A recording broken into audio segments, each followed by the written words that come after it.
And that's its only goal right now. And what I've learned in working with male, and I'm generalizing here, but I typically don't ask a male client, unless they're like me, how do you feel? Because they're like, what do you mean, how do I feel? I'm supposed to feel? Instead, it's better to say, you seem upset. And then they can say, yeah, I'm upset, and da-da-da. And so what he does is he doesn't say, how do you feel? Or how did you feel when your wife nagged you, or you felt that she was wagging? How did you, it's more like you were annoyed, or you had some concerns, or you felt she was pushing on you, and you felt angry. But you also felt worried. I mean, he's providing an emotional language for the client, a narration. And he's watching him to see, did I get that right? Because if you get it wrong, your client tells you immediately in their face. They're like, they give you a look like, mm-mm. But if you're hitting it right, you just sort of let it sit, and you wait, and then the client issues the next statement. So what he's working on is the top arrow, okay? And this is the style.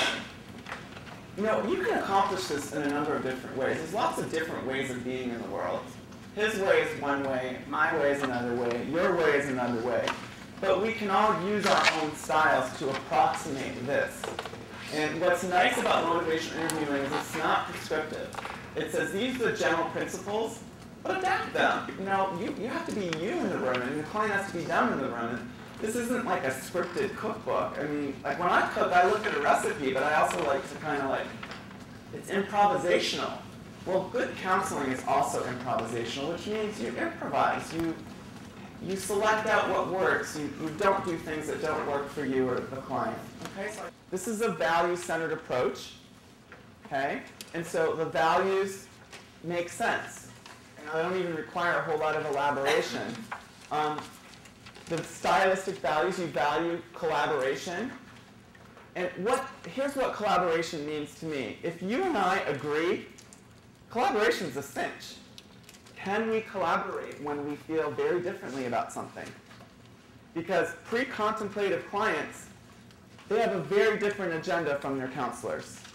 And the two agendas are frequently in what feels to be direct conflict. And so the real test is, can you collaborate? Can you be collaborative with a client who does not share your goals for them or the program's goals for them? Which they don't walk in the front door on your plan. It's great that you have funding to do what you do, but they're checking you out. They haven't bought the service yet.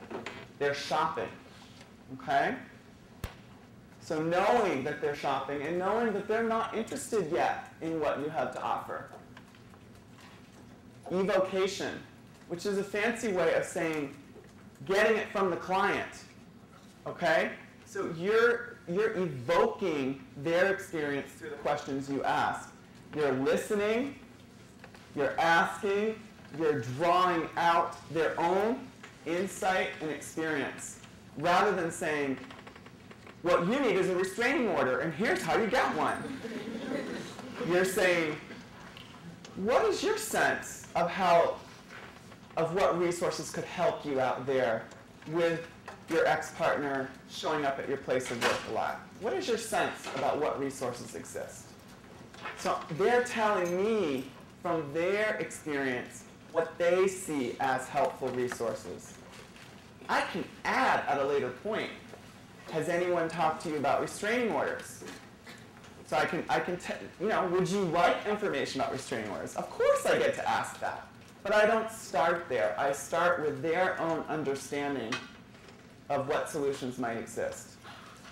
In autonomy, here's what our role is. It sounds really simple. It's actually not simple to actualize. Our role, with the only exception being mandatory reporting, which I know Miriam had done a training for some of you on, short of mandatory reporting obligations, the client decides whether they're going to do something or not. It's totally their decision. You have nothing to do with it. If you have to mandatorily report, mandatorily report. Then they don't have a say. But short of that, it's their game, not yours. And they can refuse your suggestions, they can refuse to use the information, they can refuse your advice, and they might be wrong, but it's absolutely their right. And what's helpful to me is to reorient myself, okay? I'm not responsible for them attaining goals. That's actually their responsibility. What I'm responsible for is creating a conversational space with the person that I'm with where I demonstrate collaboration, evocation, and I think it's fairly appropriate to offer some suggestions or advice from time to time, as long as it's limited and as long as I ask them what they think about that, and when they tell me it doesn't make sense, that I drop it. If I've done that, I've been a great counselor. It doesn't matter whether they obtain the goals or not that the program has. That's how I feel about it. You don't have to feel that way about it. But those goals got me tripped up and got me on the bottom half of the arrow. I want to be on the top half of the arrow. That's how I evaluate myself. Was I present? Was I collaborative? For me, I think of, was I high empathy, low control? Because those are the watchwords that work for me. You'll have different ones. That's how I evaluate whether I was effective, okay? And I would defend a client's right to make a bad choice because I've made tons of them. I will continue to make tons of them. And at some point, I will get my crap together and make a good choice, in the areas that are still hard for me.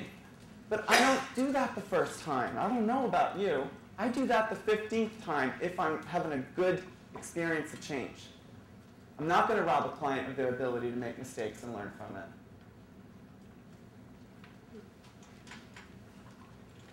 So, next slide, please. So here are the actual strategies from which the methods will flow.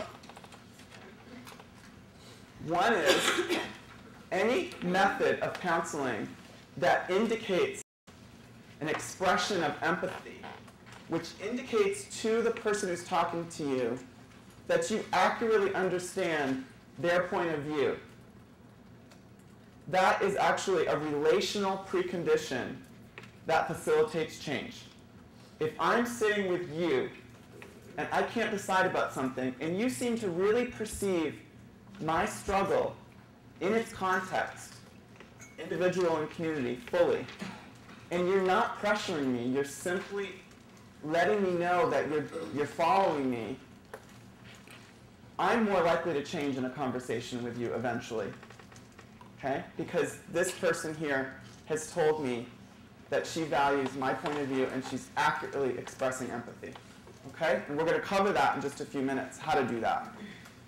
But also a method that we're going to look at toward the end of today is clients do need to feel a little uncomfortable about some of their behavior. Because that's part of it. You put the pants on and they're tight. That's a valuable experience. So sometimes what you need to do is be asking questions about what part of what you're doing worries you. If you keep doing what you've been doing, which at this point you're pretty happy about, or you seem content with, but if you keep doing this, I'm going to pick on you. If you keep doing this till you're 40, what is that going to look like on your 40th birthday? That's a fair game question to ask. Because I'm saying, what does it look like to you? I'm not saying it looks to me like I'm saying, what does it look like to you? So we're also going to look at how do you ask questions that are very open questions, very even empathic questions, that get the person talking about the parts of what they're doing that isn't working for them, that they worry about privately but don't verbalize. Okay? Very helpful. If a client's arguing with you, don't argue back. Stop. The customer is always right. Well, the client, unless you have to mandatorily report, in which case discharge the duty, it's not a negotiable thing, you got a duty to do.